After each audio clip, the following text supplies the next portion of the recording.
Hello guys, welcome back to my channel. আজকের ভিডিওতে যে টপিকটা নিয়ে ডিসকাশন করব সেটা হচ্ছে আজকের মার্কেটটা কেমন ছিল এবং তার সাথে মার্কেটের মধ্যে একটা ছোট্ট ফান্ডামেন্টাল চেঞ্জেস এসছে বা একটা ফান্ডামেন্টাল ডেটা এসছে, সেই বিষয়টা নিয়ে একটু ডিসকাশন করব। তো আজকে যে মার্কেটটা আমরা দেখলাম সেটা neutral two bullish type of market দেখলাম, যদিও আমার ভিউটা গতকাল ছিল নিউট্রাল টু বেয়ারিশ। বাট আমরা 25,000-এর দিকে প্রচুর পরিমাণে পুট রাইটিং হতে দেখলাম। 25,100-তে প্রচুর পরিমাণে পুট রাইটিং হতে দেখেছি এবং তারপরে মার্কেট ধীরে ধীরে উপরের দিকে গেল। এই উপরে যাওয়ার কারণটা অ্যাকচুয়ালি হচ্ছে আমাদের যে সিপিআই ডেটা রিলিজ করেছে, সেই সিপিআই ডেটার জন্য। সিপিআই ডেটা যেটা আমাদের রিলিজ করেছে সেটা লাস্ট 6 বছরের যা আমাদের ইনফ্লেশন ছিল তার থেকে অনেক কম এবং 6 বছরের সব থেকে লোয়েস্ট ইনফ্লেশনে আমরা দাঁড়িয়ে রয়েছি। এরকম একটা পজিটিভ ডেটা আসার জন্য যদি আজকের ডেটে দেখেন আপনি, সমস্ত সেক্টরগুলোই মোটামুটি বুলিশ, বিশেষ করে কনজিউমার ড্রিভেন যে সমস্ত সেক্টরগুলো আছে।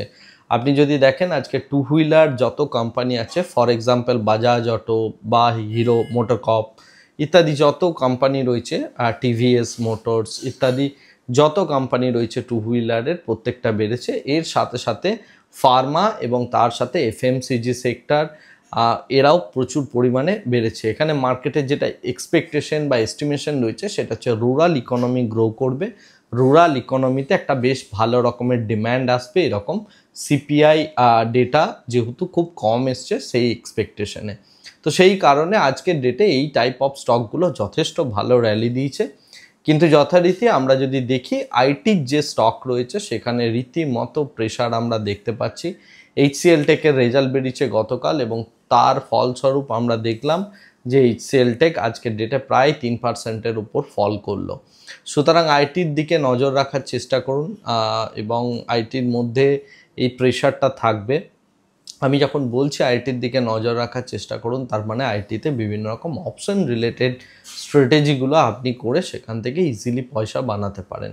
যাই হোক, এটাই গেল হচ্ছে মার্কেটের স্ট্রাকচার। গতকাল আমি যে রেঞ্জটা দিয়েছিলাম 25,300 থেকে 25,000 এই বা 24,900, এই রেঞ্জের মধ্যেই মার্কেট আজকের ডেটে ক্লোজ হলো এবং আগামীকালের জন্য আমাদের যে রেঞ্জটা থাকবে সেটা হচ্ছে এই 25,300 বা 350 থেকে 25,000 অবধি। সুতরাং এই রেঞ্জের মধ্যে মার্কেটকে আশা করি দেখতে পাবো আগামীকাল, এবং আগামীকাল আমার যেটা ধারণা আবার একটা ন্যারো টাইপ অফ মার্কেট দেখব বা একটা রেঞ্জ বাউন্ড মার্কেট আমরা দেখব বলেই আমার অ্যাটলিস্ট এক্সপেকটেশন রয়েছে। দেখা যাক আগামীকাল মার্কেট কোন জায়গায় যায়। এছাড়া নতুন কোনো মার্কেটের মধ্যে নিউজ নেই।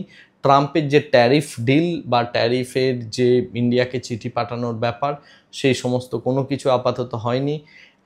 ইন্ডিয়ার রেসপেক্টে যে ইন্ট্রিম ডিল দেওয়ার কথা আছে সেটারও কোনো কিছু আপাতত নিউজ নেই।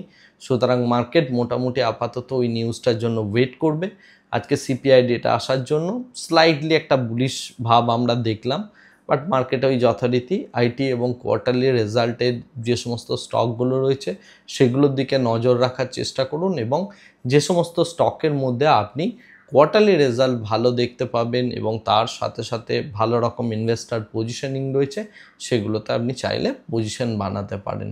অবশ্যই ফান্ডামেন্টাল অ্যানালিসিস করুন এবং তার সাথে সাথে আন্ডারভ্যালুড স্টক খুঁজে বের করার চেষ্টা করুন। যদি এই মুহূর্তে কোনো আন্ডারভ্যালুড স্টক পান যার প্রফিটেবিলিটি যথেষ্ট ভালো বাড়ছে, এই কোয়ার্টারলি রেজাল্ট সিজনে আপনি অ্যাজ এ ইনভেস্টার যারা আছেন তারা প্রত্যেকে নিজের নিজের কোম্পানির কোয়ার্টারলি রেজাল্টগুলো দেখার চেষ্টা করুন এবং তার উপরে আপনার যে ক্যাপিটাল আছে বা ফান্ড সুইচ করার ব্যাপার থাকে সেই জাতীয় ডিসিশনস আপনি নিলেও নিতে পারেন এই পরিস্থিতিতে।